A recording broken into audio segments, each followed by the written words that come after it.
ভূস্বর্গ দেখতে গিয়ে জোড়াবাঁধায় চরম বিপত্তিতে কয়েক গুণ বেশি বিমান ভাড়া দিয়ে অবশেষে 4 দিন আটকে থেকে ফিরলেন অশোকনগরের 12 জন পর্যটক।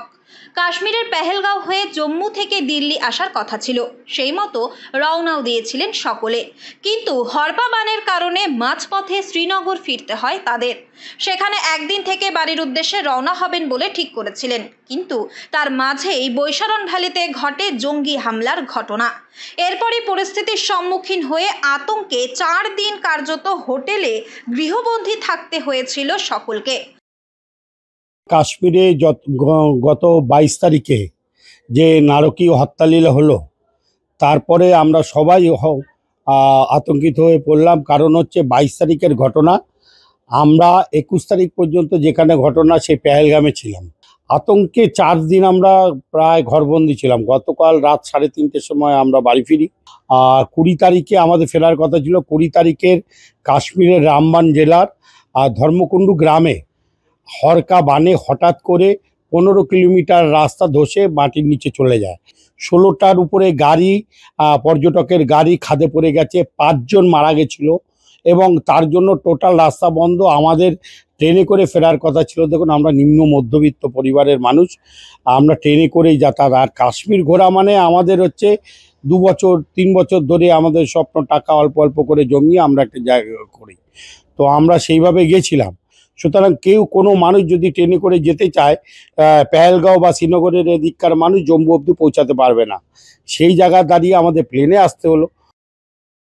ভূস্বর্গের সৌন্দর্যের টানে কাশ্মীরে গিয়ে হরপা বান আর জঙ্গি হামলা, এই দুইয়ের জাঁতা কলে পড়ে চরম সমস্যার সম্মুখীন হতে হয় এই পর্যটকদের। জঙ্গি হামলার ঠিক একদিন আগেই বৈশারণ ভ্যালিতে ছিলেন তারা। 12 জনের ওই দলে ছিলেন 5 জন পুরুষ এবং 7 জন মহিলা। স্বাভাবিকভাবেই এই পরিস্থিতিতে পড়ে বাজেটেও ঘাটতি দেখা দেয় তাদের। খরচ বাঁচানোর জন্য বাধ্য হয়ে তারা দোকান থেকে আলু ডিম কিনে কোনো রকমে হোটেলে রান্না করে খেয়েছেন। 4 দিন ওখানে হোটেলে থেকে কোনো রকমের নিজেরা একটু চাল ডাল যা হোক একটু ফুটিয়ে খেয়ে 4 দিন ওখানেই থেকে তারপরে 24 তারিখের টিকিটে আমরা ফিরে আসি। এতটা আতঙ্কগ্রস্ত হয়ে গেছি যে মুখে বলে সেই ভাষাটা প্রকাশ করা যাবে না।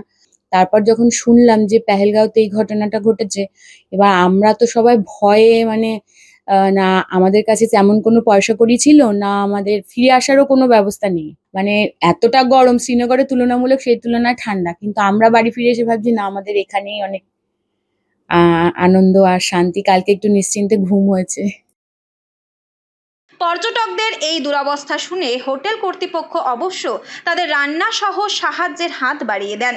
তবে ফেরার জন্য গাড়ি থেকে প্লেনের টিকিট এতটাই বেড়ে যায় যে নিরুপায় হয়ে পড়েন সকলে।